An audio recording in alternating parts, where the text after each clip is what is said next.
चलो भाई देखो अब मैं क्या करता। क्योंकि ये बंदा ऐसा है, सिर्फ अपनी अपनी सोच के चलता है। इसका अलायंस हर एक किसी के साथ नहीं हो सकता।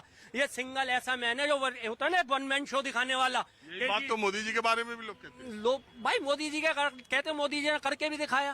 पीएम के ये फंस गया सीएम, इसे पार्टी की मीटिंग समझ के फंस। आप ये देखो ना, एक विशेष समुदाय को आप पूरा सब कुछ दे रहे हैं। आज देखो वहाँ पे काजियों की जो भी है तनख्वाह बंदी हुई है। यहाँ पंडितों के लिए क्या करा, यहाँ पे मंदिरों में इसमें सब में दिक्कतें आ रही है, लेकिन कोई बोलता ही नहीं। तेरा तो गेम बचाना पड़ेगा। केजरीवाल ने हमेशा से कांग्रेस को काउंटर किया है। वो कभी भी अलायंस कांग्रेस के साथ अलायंस करने के मिजाज में नहीं रहे, क्योंकि उन्हें हमेशा से पता है कि जो प्रगतिशील वोटर है, वो जो कांग्रेस का वोट बैंक है, वही उनका वोट बैंक है। लेकिन अभी पिछले कुछ दिनों से वो भी आरएसएस की पीछ पे खेलते दिखाई दिए। गणेश और लक्ष्मी की नोट पे फोटो होनी चाहिए, इस तरीके का। लेकिन कांग्रेस की जो मूलतः अभी की जो कांग्रेस है वो कैसी है, इस पर बात करना एक बड़ा विषय है। लेकिन मूलतः कांग्रेस इस देश के लिए बहुत जरूरी है। जो कांग्रेस की आइडियोलॉजी है वो बहुत जरूरी है। ये तो धोती खोल रहा है। तो सबसे जरूरी, और केजरीवाल का तो हमेशा से पता है, सबको पता है कि केजरीवाल और कांग्रेस एक साथ नहीं लड़ सकते। लेकिन कांग्रेस पिछले कुछ दिनों में बहुत तेजी से इमर्ज हुई है, और उस राहुल गांधी की स्टेमिना और राहुल गांधी के काम करने के तरीके में भी एक बड़ा बदलाव आया है। तो पब्लिक, और सबसे बड़ी चीज कि बीजेपी से जनता नाराज है। एक बहुत बड़ी आबादी बीजेपी से नाराज है। तो अब उसका फायदा कांग्रेस को मिलेगा। कांग्रेस उसे कैसे भुना पाती है ये डिपेंड करता है। विपक्ष की किस तरीके से एक गठबंधन साठगांठ बन पाती है ये डिपेंड करता है। लेकिन तो रुको जरा, सब्र करो। बीजेपी के लिए बहुत जिस तरीके का अब तक का 14 से और ये रहा है, ऐसा नहीं रहेगा। उसका ग्राफ बहुत तेजी से गिरेगा। आप क्या करते हैं? मैं इंजीनियरिंग कर रहा हूँ। क्या नाम है आप? आकाश त्रिपाठी। आकाश त्रिपाठी, आप मुझे ये बताइए, इस सियासत में इतनी दिलचस्पी की, मैं तो बहुत सारे नए उम्र के आपकी उम्र के बच्चों से मिलता हूँ, कहते हैं नहीं नहीं जी मुझे पॉलिटिक्स नहीं, सब नेता एक जैसे हैं, मेरा कोई इंटरेस्ट नहीं। तो आपको इतना इंटरेस्ट कैसे है? और दूसरी बात, बहुत सारे लोग और आपकी उम्र के लोग, बहुत सारे लोग तो ये मानते हैं कि देश में तो वो कुछ हो गया जो आज 14 के पहले कभी हुआ ही नहीं था। नहीं, अभी और सुनिए। लेफ्ट के हार्डकोर तो नहीं, लेकिन उन्होंने बहुत इस तरीके का स्ट्रगल किया है। चने खा करके बहुत सारी लड़ाइयाँ लड़ी हैं। तो लेफ्ट की बहुत सारी किताबें रहती थी, भगत सिंह भाई एमेथिस्ट और इस तरीके की बुक्स रहती थी, तो उनको पढ़ना मेरा शौक था। तो उस वजह से किस तरीके से हिटलर ने शासन किया, हिटलर के कुछ जो कुछ नॉर्म्स थे, जो कुछ जिस तरीके से वो आया, उन चीजों को देख के एक अभी जिस तरीके का एक माहौल है भारत के, ये पूरा भारत एक औपनिवेशिक देश है। अभी वहां पर फटी जींस पहनने का शौक हुआ, शराब वहां की क्योंकि एटमॉस्फेयर के लिए पसंद है, तो यहाँ भी चलने लगा। तो ये पॉलिटिकल एंगल पे भी ऐसा ही यहाँ पर होता आया है। इनके पास खुद की सेंस नहीं है कि हमारे लिए क्या बेहतर है। ज्यादा से ज्यादा ये मेरा क्या कर लेंगे भाई, मैंने बताइए क्या कर लेंगे। लेकिन एक बात बताओ, अगर वामपंथी विचारधारा जो हमेशा संघर्ष की बात, जो हमेशा डायलेक्टिक मटेरियलिज्म की बात, द्वंद्वात्मक भौतिकवाद की बात, जो सर्वहारा और उनकी बात करती है प्रोलेटेरिएट की, तो अगर इसमें इतना ही दम था तो भारत की धरती से ये पूरी विचारधारा उखड़ क्यों गई? आप देखिए ना, इंदिरा के समय में भी जितने सारे पट्टा हुए दलितों के लिए, उससे पहले तो लेफ्ट ने बहुत बड़ी भूमिका निभाई है। और जब यहाँ पर एक कास्ट की जब वोटिंग आ गई, यहाँ पर बिल्कुल जात आधारित, देखिए वो हमेशा वर्ग संघर्ष की बात करते हैं, जात की बात वो नहीं करते। और उत्तर प्रदेश, बिहार जैसे स्टेट हमेशा कास्ट की बेस पॉलिटिक्स पे आ गए। मायावती, मुलायम जैसे लोग आए, और इस वजह से लेफ्ट बिल्कुल खत्म हो गया यहाँ से।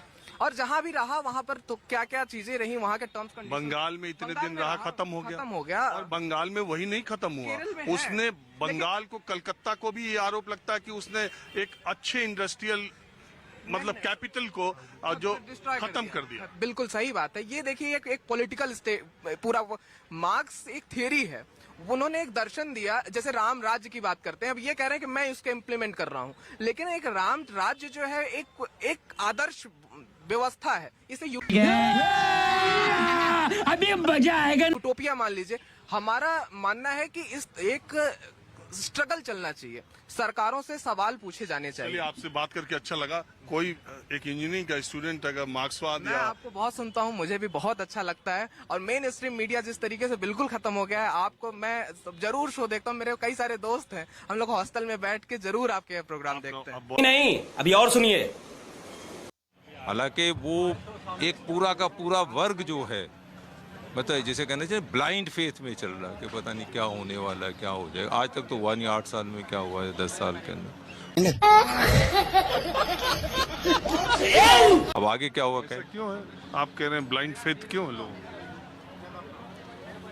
मेरे से अगर सही माने में पूछे ना, सारा मीडिया का खेल था। हाँ? मीडिया का खेल जिस समय शुरू होता है, मोदी का कैंपेन शुरू होता है, इंटरनेशनल लेवल का मीडिया और ये धड़ाधड़ दे, सारे चैनल लगा लो, 24 के 24 चैनल, सब पे जो है वही चल रहा था जो ये लोग चाहते थे। आज भी यही बुरा हाल है, क्या कर।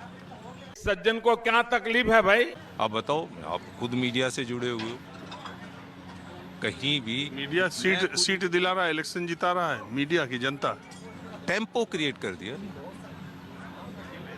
अच्छे दिन आने वाले हैं, दे धुन पे धुन बज रही है, आज फिर बजा लो, अच्छे दिन आने वाले हैं। तो देखो ना, मैं देखो गलत बात नहीं कह रहा, मैं ये भी किसी भाई आपका जो मन करे वो बोलिए, नहीं। ये जनता का कार्यक्रम है और जनता जो बोलती है वो चलता है। सिर्फ यही है कि अब जनता जो है बहुत समझदार है यहाँ की, यही। तो मेरा आप लोग को नमस्कार। आप लोग हमारी वीडियो देख रहे हैं, इसके लिए आप लोग का बहुत बहुत धन्यवाद है। तो मैं आपके लिए इसी तरह की वीडियो बनाता रहता हूँ। तो आप लोग हमारे चैनल पर नए हैं तो चैनल को भी सब्सक्राइब कर लें ऐसे वीडियो और देखने के लिए। तो आज के समय में मीडिया पर सबसे ज़्यादा सवाल उठता हुआ नज़र आता है इस सरकार में। जब से ये सरकार आई है 2014 के बाद से, तब से मीडिया के ऊपर बहुत सवालिया निशान खड़े होते हुए नज़र आता है हर जगह, क्योंकि मीडिया का ही सबसे बड़ा रोल है जो बीजेपी सरकार को सबसे ऊंचा दिखाती है। कभी भी गोदी मीडिया सवाल नहीं पूछना चाहती है मोदी जी से। अगर सवाल पूछना भी चाहती हैं तो ऐसा सवाल लोग पूछेंगे जैसे कि पहले से सवाल जो है तय होता है, उसके आधार पर सवाल पूछा जाता है। जनता के मुद्दों पर सवाल तो बिल्कुल नहीं पूछा जाता है, क्योंकि ये लोग भी देखने को, सभी लोग को देखने को मिलता हुआ होगा कि जब भी सवाल होगा प्रधानमंत्री से तो ऐसा सवाल होगा कि जनता का सवाल बिल्कुल नहीं रहेगा और सिर्फ उनके खाने पीने का सवाल रहेगा। तो ऐसे में गोदी मीडिया पर सवाल क्यों नहीं उठेगा?